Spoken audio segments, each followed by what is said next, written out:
Hello, and welcome to a new adventure. It's gonna be different, but in the best way that really fits me.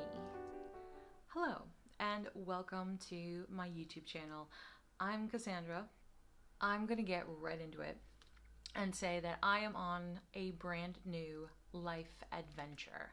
It's been a long time coming, and it is official. I have had a shift in the way that I want to live my life. And I'm going from bold and beautiful mid-century modern vintage to a romantic bohemian lifestyle. I'm known for incorporating vintage goods, primarily mid-century 1960s modern, a lot of neutral colors, into my everyday life, home decor. I do a lot of 80s workwear, and I realized that it just no longer resonates with me. But why?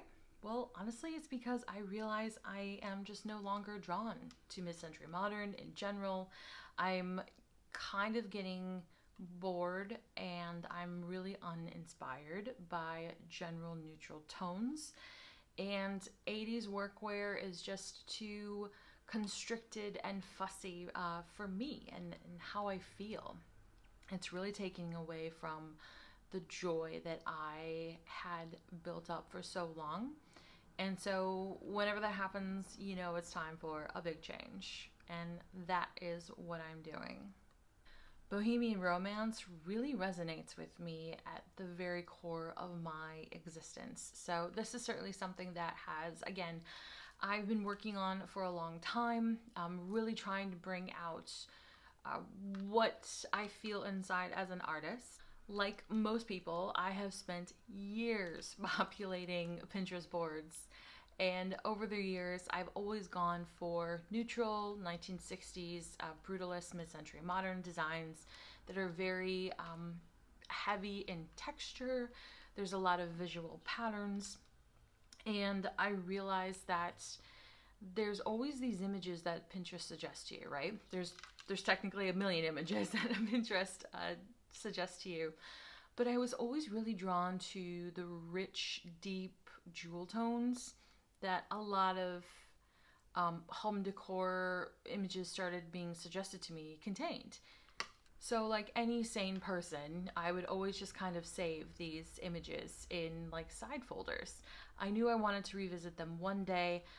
They really spoke to me. I really resonated with all of these colors, and I didn't want to just like not save them and let them go into the internet universe. I needed to keep them on a sideboard, and so I did. And through the years, I realized that I'm visiting these images way more than I should, because it meant that I was deviating from my task of what I came onto Pinterest for. These images primarily consisted of gardens that were in the countryside of England that had deep, rich jewel tone colors in all of the florals and all of the vegetation. There was a lot of layered outfits that were very bohemian in style and nature, and a little bit of whimsy goth mixed in. Over time, I just felt more connected to the dark medieval inspired storybook homes in the English countryside and formal English gardens that had the richer jewel tone colors in them, as well as the layered bohemian romantic outfits. And it always reminded me of a scene from a romantic fantasy novel, book that I've always been a big fan of, but I've only recently got back into reading.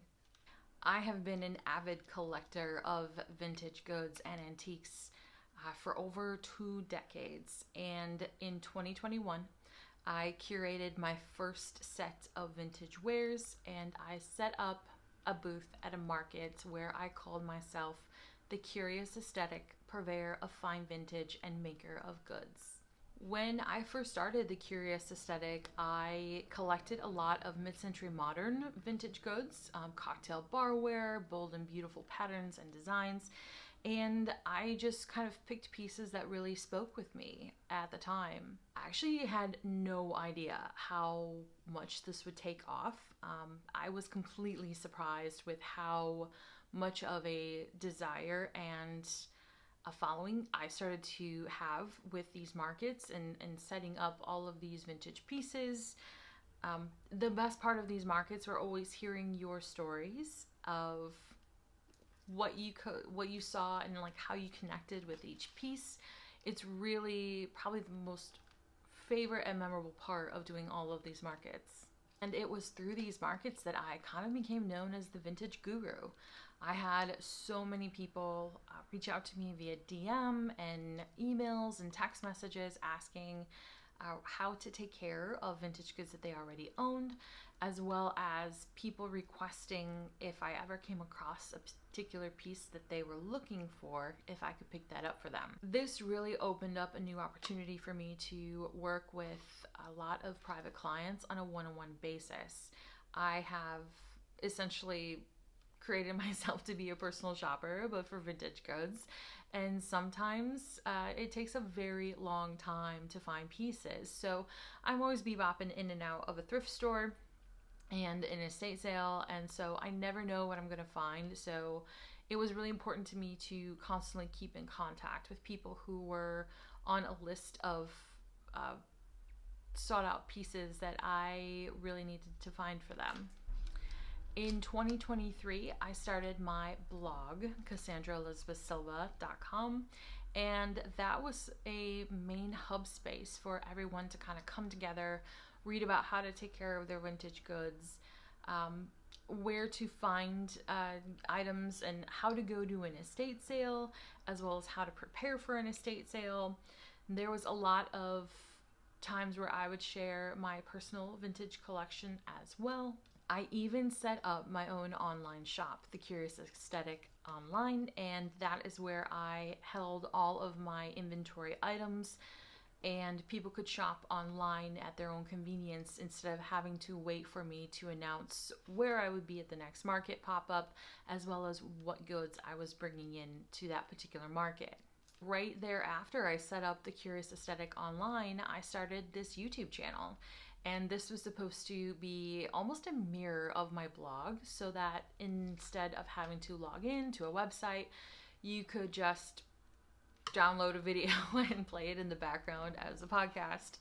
But it was just another platform where people could reach out to me and see also what I was bringing to the next market, what I have found, and then of course what is on my wish list, because I always have a wish list of goods that I'm looking for when I'm out and about. All of these different platforms really stemmed from one question that came directly from you guys, and that was, where do you find all this stuff? Unfortunately, I have not been able to keep up with my blog, my YouTube, my newsletter, my one-on-one clients, my Instagram stories for my shop, my online shop,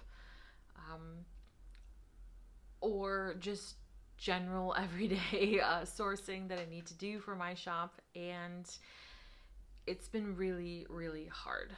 In trying to keep up with these things, I feel like I am no longer me, that I can reach out and source something with confidence, knowing that it's unique, it's to my taste.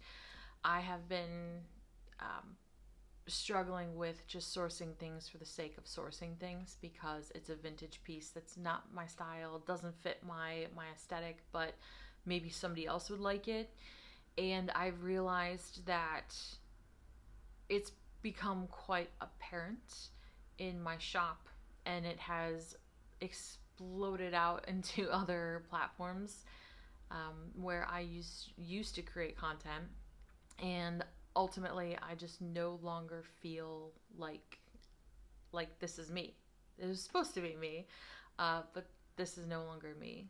I feel I'm just a resource and just a catch-all for all things vintage. I don't have that kind of creative aesthetic anymore. in what I'm doing because I'm trying to essentially people please. And of course, it's only natural that as a small business owner that my personal style, my personal aesthetic, my personal desires, likes, and wants has become completely diluted in this, I don't want to say hamster wheel, but it's in this constant pursuit of pleasing my customers. And yes, this is business. You gotta people please, and to an extent, right?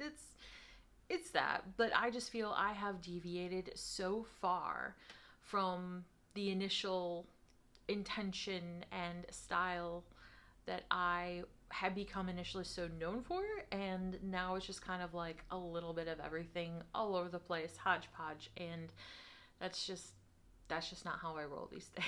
And it's really hard for me to say this, but I feel like my creativity has just ceased to exist. Because of this in my everyday life, I feel far less connected to the mid-century modern goods than ever before. When you come home after a long day of work, PSA, I work a 9 to 5. In addition to all of this, you just want to come home and you want to sit down, be surrounded by or in a space that you feel good to be in, that's relaxing, that's calming, that like speaks to you. I'm very reactive as an artist to the environment that I'm in, and if I don't like the way something looks, it's probably going to be apparent because I just kind of feel weird and I kind of feel uncomfortable. Like, I want to come home and feel at ease, go into certain rooms and just feel like, okay, time to chill, and I can, or time to wake up and get going for the day, and I can. So I feel that my home in its current state just does not inspire me, like, at all. So I think you know what's coming. I have been confiding in those alternative Pinterest boards for probably way too long than I care to admit. And I really want to change the space that I'm surrounding myself with to go from being mid-century modern to romantic, bohemian, dark lifestyle. And I don't know how to define it. I'm not going to define it. I'm just going to throw out phrases because I don't really like to put myself in one particular corner. I like to think of myself as a Venn diagram with, like, surrounded by a bunch of colors, like all of the colors. And the very center is black because it's a mixture of everything. And I am in the center because I'm a mixture of everything. And I feel that there are certain things that really resonate with me a lot more, and that is what I want to be surrounded by. I want to be surrounded by pieces that are whimsical, that have a kiss of medieval inspiration. I want a dark fantasy fairy tale garden to sit in and journal, where I can even work from home from time to time, and of course where we can host, because we do a lot of hosting. I also want my space to be a little kiss of dark academia meets light academia, cozy fantasy mystical bedroom, and of course a French cottage kitchen that is delightful and brimming to the top with all kinds of like zesty herbs and spices, and I just want everything to be a collected feeling and cozy, and that is the direction that I'm going. I realize at this stage in my life I no longer want to chase trends or chase the wants of other people. It's within those Pinterest images that I have found such unfiltered joy that I always find myself desiring to be in those spaces.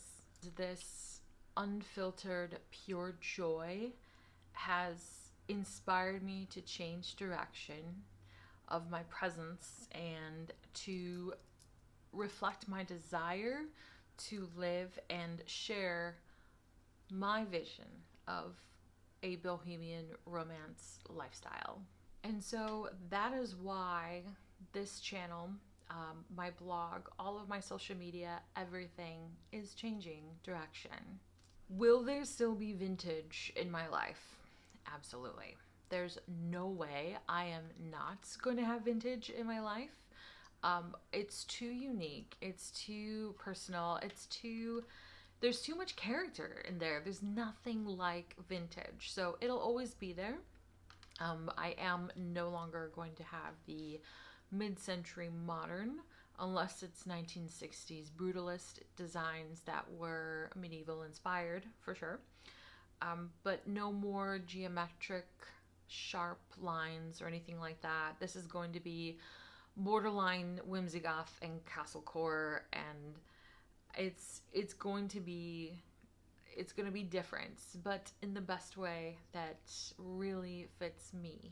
I know there's a lot of you who follow me and purchase goods from me that are really into the mid-century modern Mad Men kind of style, and that's amazing. It's wonderful, and I'm so grateful for you coming along with me on this journey so far.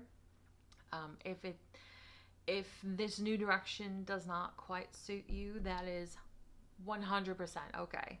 I think it's really important that we really ultimately show up for ourselves, and me continuing on this trajectory of sourcing things and finding things for people based on just what they want, and kind of ignoring the incessant desire for me to go back to being who I am is just not, it's not good. It's not sustainable for me or for anybody in that case. So what I'm saying is, if this just doesn't float your boat and you're just not into it, that's okay. Please unfollow. I don't want you to feel weird or guilty or uncomfortable, or I just want you to be happy and follow what kind of content that pleases you, that makes your heart sing, right? Like that's the positive side of social media. That's what I feel we should use social media for. I think I'm definitely more of an escapism content creator, and that's really what I want to focus on from here on out. As someone who truly believes that magic isn't just for storybooks, I am now embarking on this journey to weave dark fairy tale romance into every aspect of my life. And I'm gonna start right here in my cottage that I share with my husband Max and our little dog called Aokū in the far south suburbs of Chicago. Should you be wanting to learn more about how to weave dark fairy tale romance into your everyday life, you should totally follow along this journey as well. Adventure awaits us.